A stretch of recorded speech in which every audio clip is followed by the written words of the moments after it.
नमस्कार. मी डॉक्टर समाधान काळे. डॉक्टर समाधान काळे या यूट्यूब चॅनलमध्ये आपले सर्वांचे स्वागत करीत आहे. आजचा विषय आहे केस गळणे.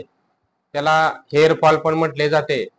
तरुणपणामध्ये पुरुष आणि स्त्रियांमध्ये केस गळण्याचे प्रमाण आणि टक्कल पडण्याचे प्रमाण हे खूप वाढलेले आहे. केस हा सौंदर्याचे लक्षण म्हणून मानला जाणारा घटक आहे. जर केस गळणे चालू झाले तर आपल्याला सौंदर्यामध्ये त्याची बाधा निर्माण होते. तर डोक्याच्या त्वचेमध्ये जे सेल्स असतात त्याच्यामध्ये असलेल्या अमायनो ऍसिड एकत्र येऊन केराटिन नावाचं प्रोटीन तयार करतात आणि त्या प्रोटीन पासून केस तयार होतो. त्यामुळे जर आपलं प्रोटीन सिंथेसिस व्यवस्थित नसेल तर शरीराला प्रोटीनची कमतरता असेल तर त्यामुळे केस गळण्याचे प्रमाण भरपूर वाढते. तर केस गळण्याची कारणे काय आहेत? तर अपुरे पोषण म्हणजे न्यूट्रिशन कमी मिळणे शरीराला, त्यानंतर विरुद्ध आहार घेतला असेल, त्यानंतर आहारामध्ये विटामिन्स जीवनसत्वाचं प्रमाण विशेषतः करून विटामिन B6 जर प्रमाण कमी असेल, फॉलिक ऍसिडचं प्रमाण कमी असेल, कॉपर वगैरे युक्त जे मायक्रोन्युट्रिएंट्स असतील ते जर ती कमी प्रमाणामध्ये भेटले तर सुद्धा केस गळतात. त्यानंतर चिंता, काळजी, मानसिक धक्का असेल किंवा थायरॉइडचे त्रास असतील, गुप्तरोग, दीर्घकालीन सर्दी पडशी असेल, रक्ताची कमतरता म्हणजे HB जर कमी असेल, अशक्तपणा असेल, अनुवंशिकता पण असते केस गळण्यामध्ये, किंवा वडिलांना किंवा फॅमिलीमध्ये टक्कल असेल तर त्यांना पण टक्कल पडू शकते, किंवा केस गळती त्यांच्यात प्रमाण असेल पहिले तरी सुद्धा केस गळू शकतात. केसांची स्वच्छता नीट न ठेवणे, सतत केसामध्ये घाण झाल्यामुळे bacterial infection, fungal infection, east infection होतं, त्यामुळे सुद्धा केस गळतात. केसामध्ये कोंडा जर वारंवार होत असेल तरी त्यामुळे सुद्धा केस कोरडे पडतात आणि त्यामुळे केस गळती भरपूर प्रमाणामध्ये होते. सौंदर्य प्रसाधने चुकीचे वापरणे, हार्ड शॅम्पू किंवा केमिकल डाय जर भरपूर प्रमाणात वेगवेगळे सारखे वापरत गेले तरी सुद्धा केस गळण्याचे प्रमाण भरपूर असते. त्यामुळे केसावर त्याचा भयंकर परिणाम होतो आणि त्यामुळे केस गळले जातात. त्यानंतर जर पोट साफ नसेल, पोटाचे जर आरोग्य व्यवस्थित नसेल, त्यामुळे टॉक्सिक वाढलं जातं. ते टॉक्सिक स्किनवर साठल्यामुळे सुद्धा आपले केस गळण्याचे प्रमाण भरपूर असते. तळलेले, तेलकट, जंक फूड, बाहेरचे पदार्थ खाणे, असे जर मैदायुक्त बेकरीचे पदार्थ जास्त प्रमाणात जर आहारात येत असतील तरी सुद्धा आपल्याला केस गळण्याची समस्या भरपूर प्रमाणात होऊ शकते. आता आपण कारणे बघितली, आता यावर उपचार बघूया. तर यासाठी आपण आहार सकस घेणं गरजेचं आहे. आहार समतोल घेणं गरजेचं आहे. आहारामध्ये कर्बोदके म्हणजे कार्बोहायड्रेट, प्रोटीन, विटॅमिन्स, मिनरल हे सम प्रमाणात असणं गरजेचं आहे. त्यानुसार आपण आपला आहार घेणं गरजेचं आहे. त्यानंतर व्यायाम करणं, प्राणायाम करणं ह्या पण गोष्टी आवश्यक आहेत.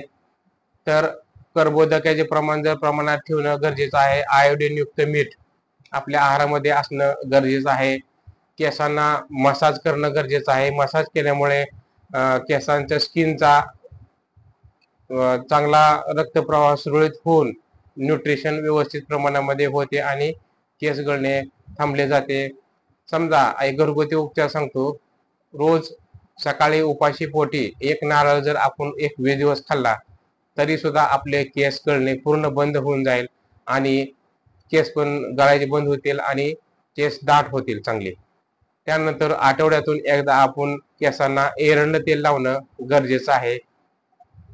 त्यानंतर आपण आपल्या केसाची परीक्षा घेणं गरजेचं आहे. आपले केस कुठल्या प्रतीचे आहेत.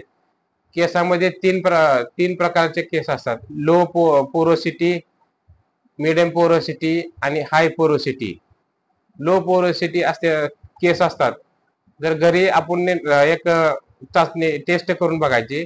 एक ग्लास मध्ये पाणी घ्यायचं आणि त्यामध्ये आपण कुठलेही सौंदर्य प्रसाधन किंवा डाय न वापरलेला केस घ्यायचा आणि तो त्यामध्ये टाकायचा.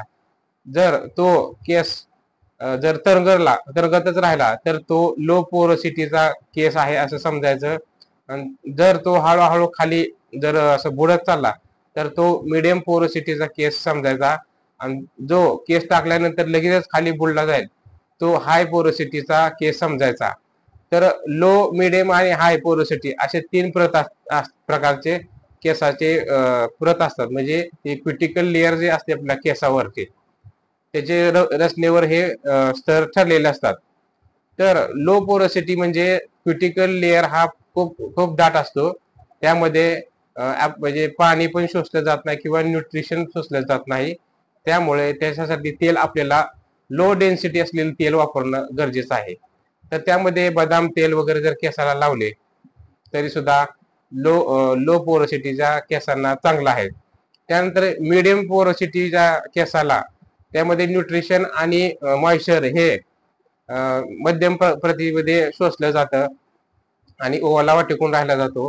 त्यासाठी आपल्याला जर आपण हे आपलं हे आल्मंड तेल आणि नंतर आवळा तेल जर वापरले तरी सुद्धा चांगले आहे. आणि हाय पोरोसिटीचा जो केस आहे त्यासाठी आपण जे जास्त डेन्सिटी असलेले तेल म्हणजे आपले नारळाचे तेल, कोकोनट ऑइल, कॅस्टर ऑइल किंवा ऑलिव्ह ऑइल वापरलं तरी सुद्धा चालेल. आज आपल्याला लक्षात आले की कुठलं तेल आपल्या केसाला वापरणं गरजेचं आहे. आपण चुकीचे तेल जरी वापरले तरी सुद्धा त्यामुळे आपल्याला केस गळतीचा प्रॉब्लेम होऊ शकतो. त्यामुळे आज माहिती कशी वाटली, लाईक करा, शेअर करा, सबस्क्राईब करा. धन्यवाद.